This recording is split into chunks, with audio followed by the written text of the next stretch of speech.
అందరికీ నమస్కారం. ఈరోజు మనం మన ఛానల్లో పెద్దల ఆశీర్వచనం వల్ల కలిగేటువంటి ఫలితం ఏ విధంగా ఉంటుందో ఒక కథ రూపంలో తెలుసుకుందాం. పూర్వం ధర్మవర్ధనుడు అని ఒక వేద పండితుడు ఉండేవాడు. ఆయన బాగా చదువుకున్నవాడు. ఎల్లప్పుడూ కూడా వేదం చెప్పినట్లుగా సత్యం వద ధర్మంచర అంటే సత్యమునే పలుకుతూ ధర్మాన్నే ఆచరిస్తూ ఉండేవాడు.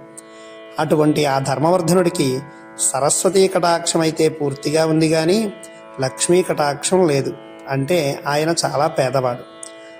ఆయనకి ఒక్కడే కుమారుడు. అతని పేరు కీర్తి శర్మ. పండితుడికి వాక్శుద్ధి కలవాడిగా పేరుంది. అటువంటి ధర్మవర్ధనుడు అవసాన దశకు చేరుకున్నాడు. చివరి నిమిషాలలో కొడుకైనటువంటి కీర్తి శర్మను పిలిచి, నాయనా, నేను నీకంటూ ఏ ఆస్తిపాస్తులు కూడబెట్టలేదు, కానీ నేను ఇంతవరకు నా జీవిత పర్యంతం కూడా ఆర్జించింది ఒక్కటే. నేను నా జీవితంలో ఏ పని చేసినా ఎల్లప్పుడూ నిజాయితీగా ప్రామాణికంగా ఉన్నానని ఆ నమ్మకంతో నీకు మాత్రం ఒక ఆశీర్వచనం చేయగలను. నీవు జీవితంలో ఎల్లప్పుడూ సంతోషంగా విజయవంతంగా ఉంటావు. నువ్వు ఏది పట్టినా అది బంగారం అవుతుంది అని చెప్పి ప్రాణాలు వదిలాడు. తండ్రి మరణానికి బాగా చింతించిన కీర్తి శర్మ తండ్రికి చేయవలసిన కర్మలన్నీ కూడా పూర్తి చేశాడు. చేతిలో చిల్లి గవ్వలేదు. విచారంతో సముద్ర తీరం చేరి ఆలోచిస్తూ కూర్చున్నాడు. ఊరికే కూర్చోక ఆ సముద్రపు ఇసుకను చేతితో తీసుకుని కిందకు పోస్తూ ఉన్నాడు. ఒకసారి పోశాడు. రెండోసారి పోసేటప్పుడు తండ్రి ఆశీర్వాదం గుర్తొచ్చింది. పట్టిందల్లా బంగారం అవుతుంది అని తండ్రి చెప్పాడు కదా, ఈ ఇసుక కూడా బంగారం అయితే ఎంత బాగుంటుంది అని ఇసుకను కిందకు పోసి చూశాడు. మూడోసారి ఇసుకను చేతిలోకి తీసుకుని తల పైకెత్తి చూసేసరికి చుట్టూ సైనికులు ఉన్నారు.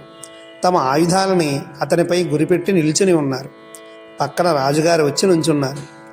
ఆయన తీవ్రంగా అతని వైపు చూస్తూ, ఏం చేస్తున్నావు, ఏం వెతుకుతున్నావని అడిగారు. దానికి కీర్తి శర్మ తండ్రి మరణం, తన దుస్థితి గురించి వివరించాడు. అప్పుడు సైనికులు దూరంగా తొలగారు. రాజుగారు కూడా ఈ విధంగా చెప్తున్నారు. మా నాన్నగారు కూడా ఈ విధంగానే ఆశీర్వదించి నాకు బహుమానంగా ఒక ఉంగరం ఇచ్చారు. అది 2 రోజుల క్రితం ఎక్కడో పడిపోయింది. 2 రోజులుగా వెతుకుతున్నాం.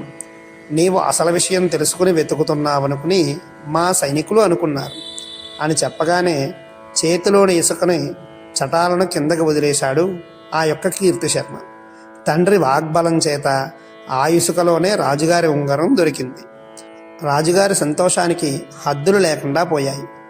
వెంటనే కొన్ని సంచుల నిండా బంగారు నాణాలు తెప్పించి ఆ యొక్క కీర్తి శర్మకి కానుకగా ఇచ్చారు. కీర్తి శర్మ వాటిని తీసుకుని చాలా సంతోషించాడు. తండ్రి వాగ్బలం చేతే ఈ విధంగా జరిగిందని తండ్రిని మనస్సులోనే నమస్కారం చేసుకున్నాడు. ఆ తర్వాత అతను వ్యాపారం ప్రారంభించి ఆ యొక్క డబ్బుతోటి అంచెలంచెలుగా ఎదిగి ఆ రాజ్యంలోని గొప్ప వ్యాపారస్తుల జాబితాలో చేరాడు. తల్లిదండ్రుల ఆశీస్సులకు అపారమైన శక్తి ఉందని, వారు ఆశీస్సుల కంటే గొప్ప సంపద మరొకటి లేదన్నది వాస్తవం. ఈ కథ ద్వారా మనకు తెలుస్తున్న విషయం ఏమిటి అంటే, మన పెద్దలను గౌరవించడమే భగవంతునికి మనం చేసేటువంటి సేవ అని మనం అందరం కూడా తెలుసుకుని మెలగాలి. కథ నచ్చితే లైక్ చేయండి, షేర్ చేయండి. ఇటువంటి మరిన్ని విషయాల కోసం మా ఛానల్ని ఫాలో అవుతూ ఉండండి. అందరికీ నమస్కారం.